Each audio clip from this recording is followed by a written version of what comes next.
শুভ সকাল বন্ধুরা, কেমন আছো তোমরা সবাই? আশা করি খুব ভালো আছো। আজকে আবার একটা নতুন ব্লগ নিয়ে চলে এলাম। গীতার লাইফস্টাইলে তোমাদের সবাইকে স্বাগত জানাই। পাখিগুলোকে চা রুটি দিলাম, সবাই খেতে নেমেছে। প্রথম প্রথম ভয় করত, এখন দেয়া মাত্রই নেমে পড়ে। দেখতে খুব ভালো লাগে।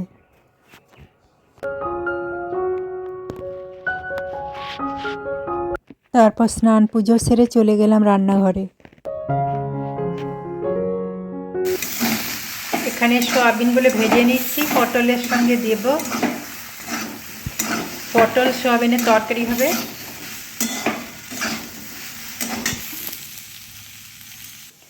আর শিলে পোস্ত বাটছি, পোস্ত করব। পটলের তরকারিটা করে নিয়েছি, এবার নামিয়ে নেব। আজ একটু ঝোলঝোলে করেছি, ডাল করব না।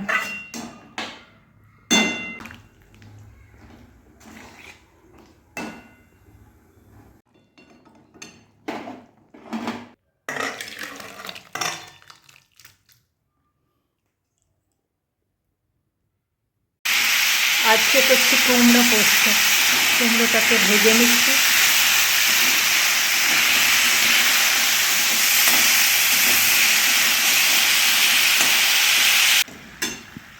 কুমড়ো পোস্ত হয়ে গেছে, নামাবো। আর পেঁয়াজ বেসন দিয়ে একটু বড়া ভেজে নিচ্ছি।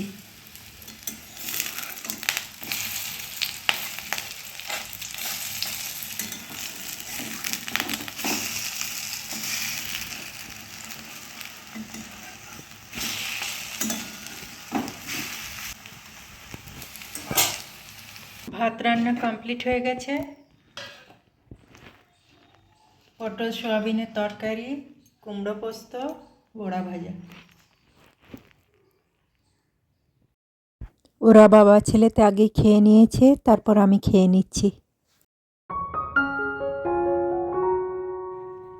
পোস্ত আর জিরেগুলোকে রোদে দিয়েছিলাম। এখন 3:30 বাজে প্রায়, আর কিছুক্ষণ পর রোদ চলে যাবে, তাই এগুলোকে তুলে রেখে দেবো। ছাদে লেপগুলোকে রোদে দিয়েছি। অনেক দিন ভরা থাকলে কেমন একটা গন্ধ করে, ন্যাপথলিন দেওয়া ছিল, তাও একটু রোদে দিয়েছিলাম, এবার রেখে দেবো। রাত্রের জন্য তরকা করব, ডালটা সেদ্ধ করে নিচ্ছি।